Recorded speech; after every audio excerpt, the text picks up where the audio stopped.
Hello and a very warm welcome. Thanks for tuning in to your favorite news destination. You're watching In Your Interest. Joining me here in the studio is my colleague and News9's Deputy Managing Editor, Karki Sharma. And right here is our focus for 8 p.m. Ladies and gentlemen, take a look at this. The political suspense in Nepal seems to be nearing its climax. In a big development right now, former Chief Justice Sushila Karki, Gen Z's favorite and choice of pick, will be the interim Prime Minister of Nepal, the first woman PM of Nepal. And what we're also picking up from credible sources at this point in time is that the swearing-in ceremony is likely to take place in just about an hour from now at about 8:45 p.m. Indian Standard Time.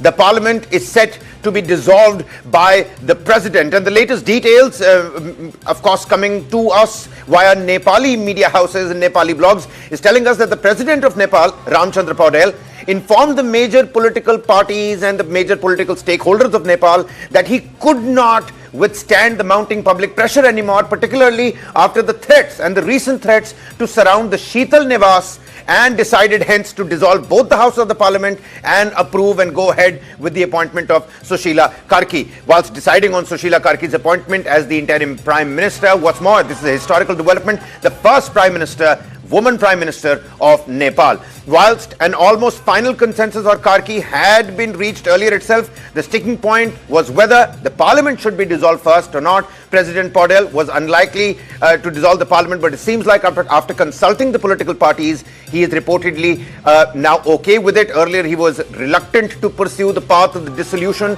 but the Army Chief of Army Staff, Ashok Raj Sidgel, and Karki maintained that an interim government should proceed only after this step. Earlier, Kulman Ghising, his name, the engineer man who pushed Nepal to a power surplus, an enterprising personality when it comes to Nepal's politics, he seemed to be the front runner. But all of these contenders coming to the fore one by one, it seems like we're nearing that climax, that political suspense is coming to an end. But certain questions that have come out: will Karki actually be the interim Prime Minister? Will that swearing-in ceremony go on? We're picking up sources telling us that is most likely to take place with the dissolution of the Parliament. What happens to the political atmosphere of Nepal? And of course, at that point in time, will the transfer of power, which we've seen from the ceremonial monarchs to the Republic, will that be smoother this time or not? Joining me here in the studio is my colleague and Deputy Managing Editor, Karki Sharma. Karki, those three things, let's talk about that in the run-up to the swearing-in ceremony. Finally, we're nearing that climax. But what does this tell us about the factionalism within Gen Z?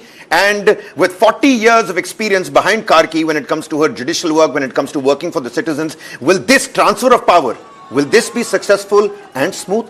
I think there was tremendous pressure on the older guards. There was tremendous pressure on the remaining people manning the institution. See, what did Gen Z do? They burned the parliament, they attacked the leaders, they publicly beat them up.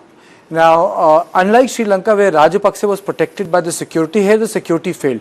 Rajapaksa was whisked away by Navy to a neighboring state. In Bangladesh, when Khaleda Zia was in hospital, Sheikh Hasina was in power, she had to flee. Sheikh Hasina had to flee. She's in India, and she is completely ripped off from the Bangladeshi politics because they have ensured that the Awami League does not get to contest elections. In Nepal, I think there was a great writing on the wall that something more violent can happen. So I think the entire leadership structure, the stalwarts, they gave in to the pressure. What was the issue? The Gen Zs were saying that these senior leaders will not be allowed, so they disappeared from the scene. The Gen Zs were saying that you dissolve the parliament first. We don't want to see them in the the structure of power setup. We don't want them there. So the parliament is going to be dissolved. So you have an interim government with a clean slate. Now a lot of people would say that this is undemocratic, but that's a revolution. The revolution in itself is undemocratic. You have a revolution for the principle of democracy, but it can become undemocratic because you are saying that these people are now going to contest elections. So that's what revolution does. It does away with the existing regime. What does politics or democratic setup do? It recycles it. You contest the election, you come and go. So the cost of losing an election is not much because you don't completely get adrift from power. You don't lose everything. Here all these leaders have lost everything, because they will not be part of any power structure in Nepal. So Gen Z had delivered Nepal a completely new political superstructure. You will have new leaders running older political parties. New political parties are not going to be formed. The older leaders manning these political parties will have to give in. They will have to move out. That's number one thing that has happened. The second thing is, why Sushila Karki, the constitution won't provide for it.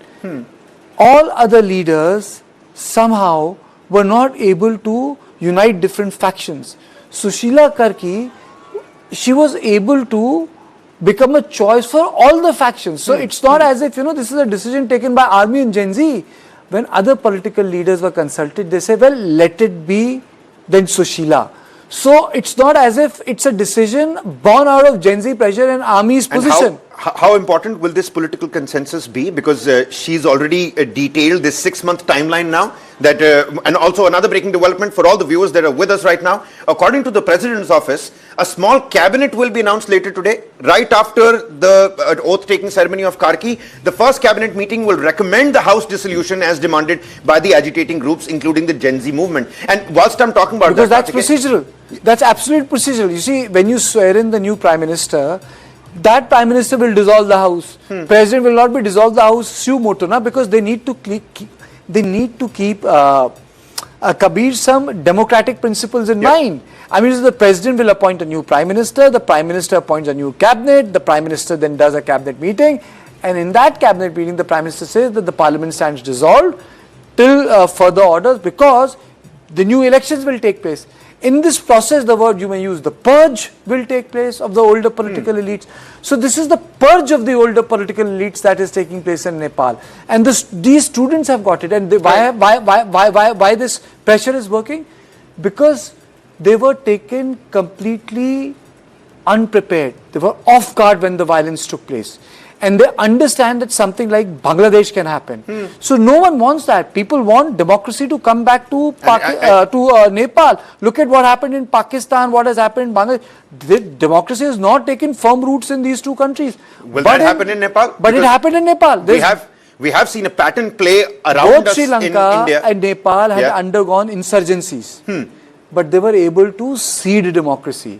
Bangladesh and Pakistan, there is no democracy. Bangladesh, there is no democracy. Fair enough. There is only democracy in India, Bhutan and Nepal and maybe Malay. So the only silver lining here happens to be that in our own neighborhood, at least given the example of Sri Lanka, it seems like Nepal in the next 6 months, a democratic election is more likely, and we still don't know or have a date whether what's happening in Bangladesh. So on that comparative level, maybe Nepal is taking steps in the right direction. See, the second thing is, after dissolving the parliament, what are they going to do with the constitution? Because this constitution is a hodgepodge. It took 9 years to make.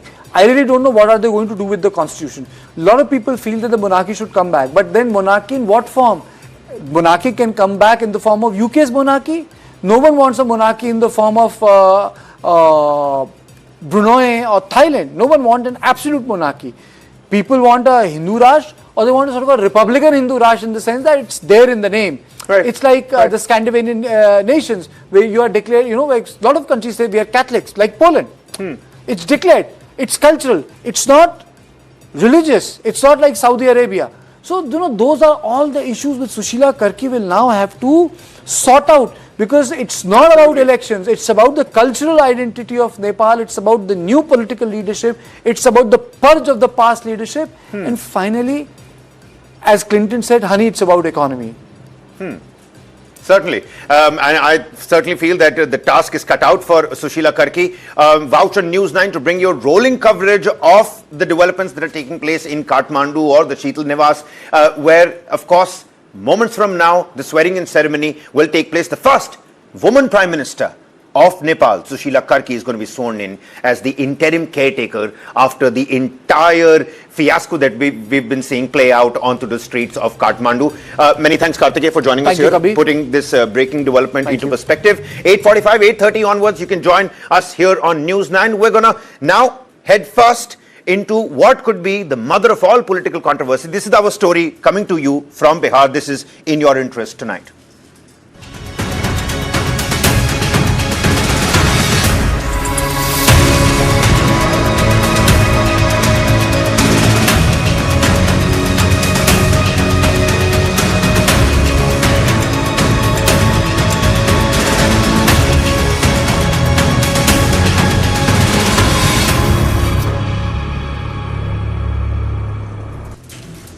All right then, folks, tonight we're diving headfirst into